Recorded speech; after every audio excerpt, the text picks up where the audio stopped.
Warning, the following video contains lots of opinions, which I've learned are even more deadly than 1,000 nukes raining down on your head. So, if you don't agree with this list, or you're just one of those people that cannot handle opinions, leave now. Please, you'll be a lot better off. If you're able to handle it, just keep going. And I already know I'm gonna get a lot of comments down below saying I'm wrong, but whatever. Anyway, let's continue with the video. The Mario Kart series is pretty great, I'd say. And it's packed with tons of clever courses. But especially the DS version has lots and lots of fun courses to play. Seriously, out of all the Mario Karts ever released, I believe that Mario Kart DS is the best because it has like these amazing track designs, and Common Consensus agrees with me. But what are the best track designs in Mario Kart DS? Well, I'm glad you asked, random viewer. Even if you didn't ask it, that's what we're talking about today. In our very first top 10, we are talking about the top 10 best Mario Kart DS tracks. Now, just a heads up, I am not using a screen record here, so yeah, the quality might suck a little bit. Also, this is not scripted, so yeah. Anyway, let's go. Number 10. Figure 8 Circuit, oh you ugly duckling. This kart is not loved by a lot of people. Now why is that? I personally don't have a problem with this track, mostly because, well, I've been to a raceway before. I live near a raceway, and racetracks don't have boost pads and stuff like that. This track doesn't have that. It's just a raceway, and I really like that. Don't know why I do, I just really like that. That also means that there's no obstacles across the track. It's just up to the items to add all the hecticness that's in the track, which is something I really like. I also like how it's in a figure 8, and you can drift for a lot of the time. That's really neat. I always like it when there's tracks where you can drift a lot. Also, my recording will be much better for the rest of the tracks.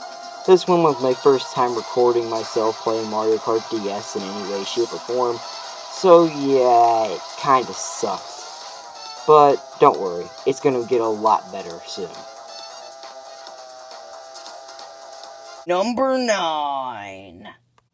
Whoa, whoa, whoa, don't freak out. Yes, I know. It's weird that I have Airship Fortress this far up on this list, which that is a really hard name to say for me for some odd reason. I've done about like 3 takes of this, and I just keep messing up. Airship Fortress. You try saying that 3 times fast. I mean, come on. It's hard. Anyway, Airship Fortress is based off the Super Mario Bros. 3 airship levels, which are evil.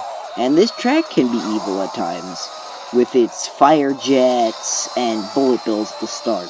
But then there's this awesome part where you are in this tower, and there's just this gigantic spiral, and you can drift down the entire thing if you're skilled enough, which on the camera you can see I wasn't skilled enough because I'm holding the DS in the most awkward positioning possible for this shot. But whatever. Anyway, I think that this course is great, and the only downside to it is, first of all, I have bad blood with the Super Mario Bros. 3 airship stages. They just suck. And also, I don't think this course was fully realized. I mean, yeah, it's really, really cool, but there's still things that I don't think were fully implemented as well as they should be. Also, am I the only person who notices Bowser's Castle in the background? Yeah, it's Bowser's Castle, and this is a purple sky. I think this might be the sky of the Bowser in the Sky in Super Mario 64, maybe? I don't know, it's just a theory. A game theory! I'm sorry, I had to. Number 8. Oh yeah, baby. DK Pass cracks number 8 on this top 10, which I'm not sure about the name. I don't know what's so DK about it. Nothing in the course screams Donkey Kong to me. Whatever. This stage can be a pretty big doozy if you're not careful. Like if you can, I don't know, get hit by the boulders, or like I just did, fall into the abyss, and just all the racers pass you. This rarely happens on my case, but if you're knocked around by Bowser, if you're a light character like Toad, yeah, you're gonna struggle. Most of the stage is actually pretty dang hard, and it can be nasty when there's like 8 other characters with you. The snowballs can also be a real doozy to dodge, but the snowman at the end, personally for me, I don't find that hard to dodge. As you can see, I just launch myself straight into a drift and hold on the outside just to keep myself safe from getting hit by one of those stupid snowmen, because they can really mess you up if you do so. Other than that, this track is really cool, but there's one specific thing I want to talk about. You see, on this little hill over here, where I am right now, there's usually an item block here, unless you're in time trials. In this item block, you can only get stars or triple mushrooms. Oh my god, that is awesome. Seriously, we need more Easter eggs like this. Like, this is the only track I can think of that has something like that in the track, and that's really cool and special. Other than that, DK Pass is a just really cool little ice level that, while I don't know its relation to Donkey Kong, I still think it's really great. 7. See? Told you this would be a controversial list. Anyway, Luigi's Mansion, a classic level for Mario Kart DS that is really notable. Now, the weirdest thing about this course, and the thing that makes it not any higher, is the fact that we don't spend that much time in the mansion. Yeah, as you can see, there's the exit. Most of the time, we're outside of the mansion, which is really cool. Now, the outside of the mansion has a bunch of gravestones and spooky trees. Some of these trees even move.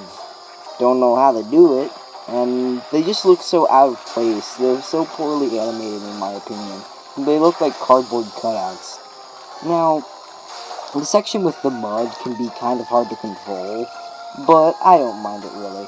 Does anybody else really like all the detail they put into this level? I mean, the whole mansion like fades in when you're just outside of it, and all the paintings are actual paintings from Luigi's Mansion. That's so cool. This would have been an amazing course to have if we just were in the mansion. But no, we have to be outside most of the time. At least it's fun being outside. And hey, the whole mud part is really fun. The mud itself is actually a really cool color. It's not just brown, which is really cool looking. It's more of a reddish, orangish brown, which is more amazing looking than if it was just brown. It really shows what the DS was capable of, and it is really artistic looking in my eyes. But yeah, Luigi's Mansion should have been higher if they made it the way I wanted it to be made, but hey, we can dream. We can dream. Number 6. Oh yeah, I said it. Rainbow Road is only number 6 on this top 10. But why is that? Well, it's simple. There's not much originality in this course. I mean, you could play any other Rainbow Road and be a lot better off. But that's not to say it's bad. Oh no, it's on this list for a reason. This thing has lots and lots of curvy turns that can screw you up if you're not careful, like what I just did there.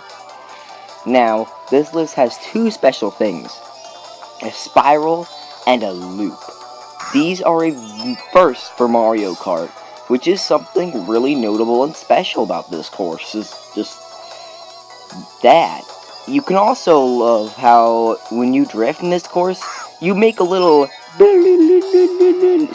sound that's barely audible, but just audible enough for you to really be like, whoa.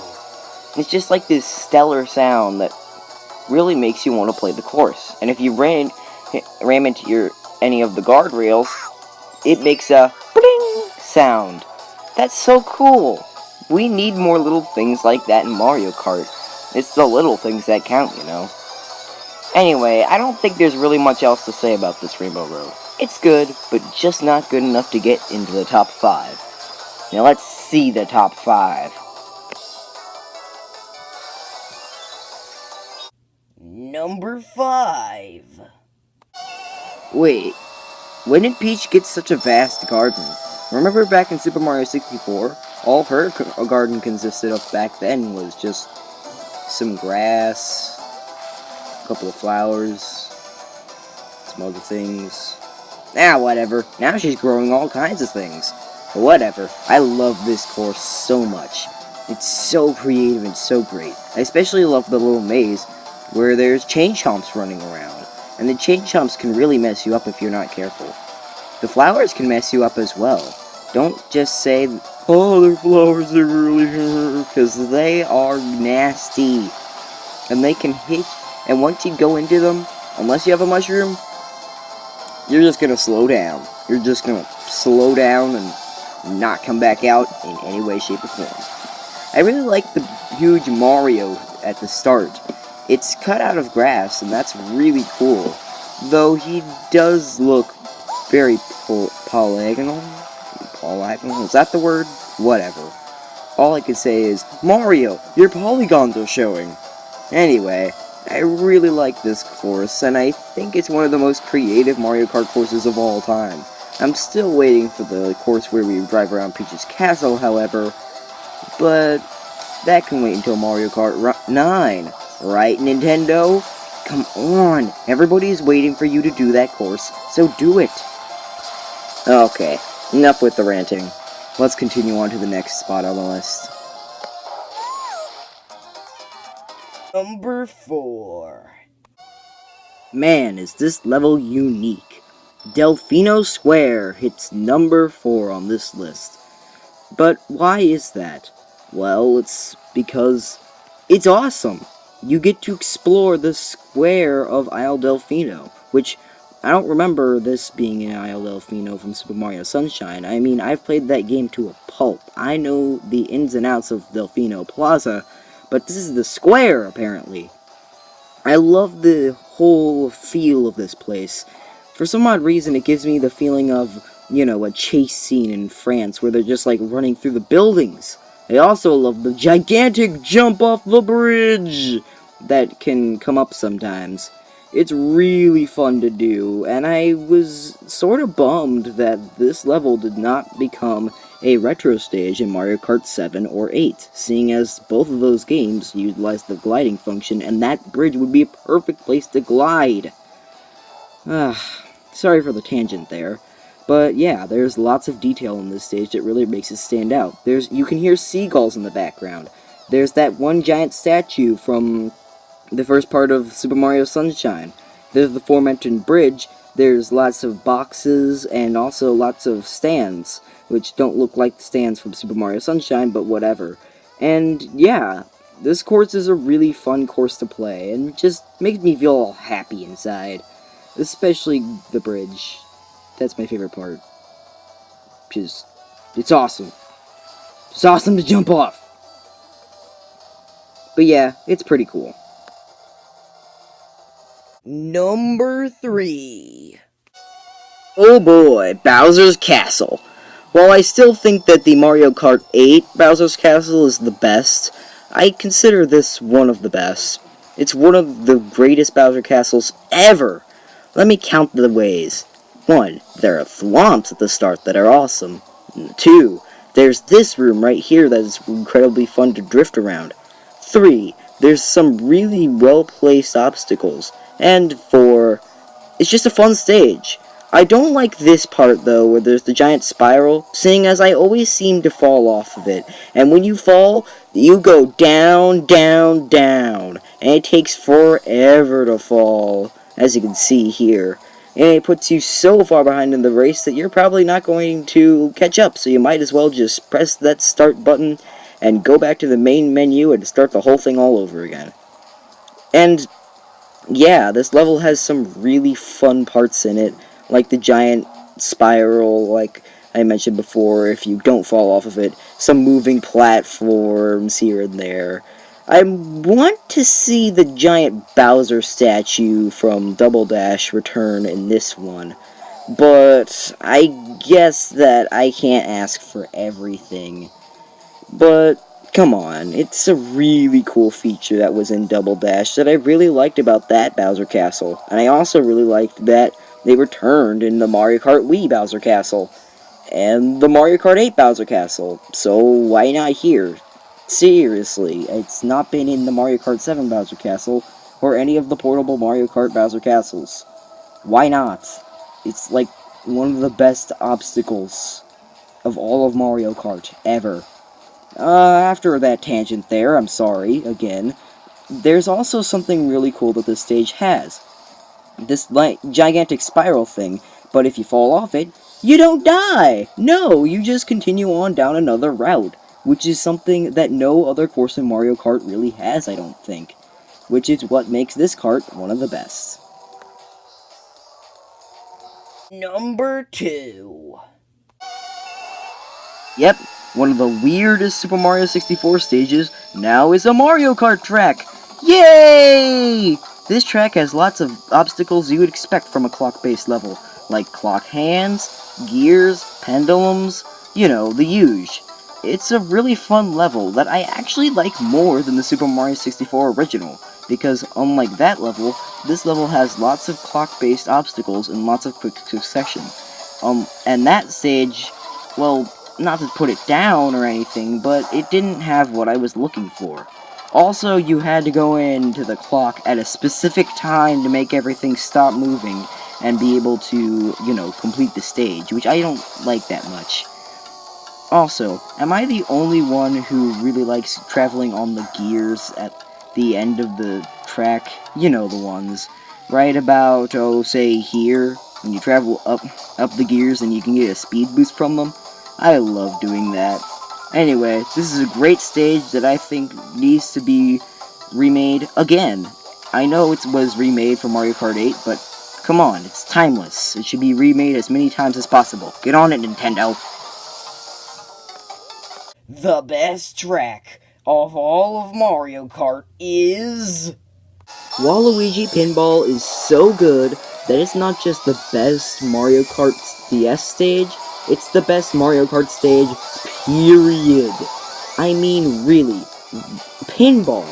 Pinball. That is a track in this game. And just everything in this stage just is so fun.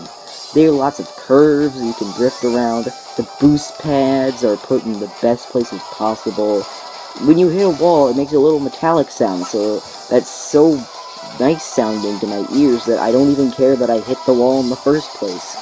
And once you enter the pinball arena, you need to go down the hole and dodge the pinballs, and the bumpers are electrocuted, and there's all these little bumper things, and it's just amazing. And once you go into the hole, you go around and you go back up to the top of the track again and start all over. And the tracks, it just get more hectic every single lap because the balls are coming into the little arena place. It's just so incredibly fun every time I play this stage. It's just so crazy and weird and wonderful, like Waluigi himself. I really like this stage's neon design and bright colorings. It really pops out. And all these little details that have been put into the stage are just so amazing. Like I said before, this stage has special sound effects for this stage only. No other Mario Kart track has ever had that luxury. Even the Mario Kart 7 Rainbow Road, which is amazing by the way, doesn't have the luxury of having its own unique sound effects. But that's just what's so wonderful about this stage. This is the best Mario Kart stage ever, and the developers knew that. And that is really something. So guys, how do you like the list? I made it myself. Now, if you like the list, then click that little thumbs up button down below. Every little bit helps. And in the comment section, you can tell me how wrong I was. Yay! But seriously though, I would love for you guys to suggest what your top 10 list would look like. And I'll surely look in those comments. I mean, they're really fun to look at. Anyway, I just wanted to say thank you all for watching, and I really hope you enjoyed this list. Especially considering this is my very first list, I hope to do more lists like this in the future. Anyway, goodbye!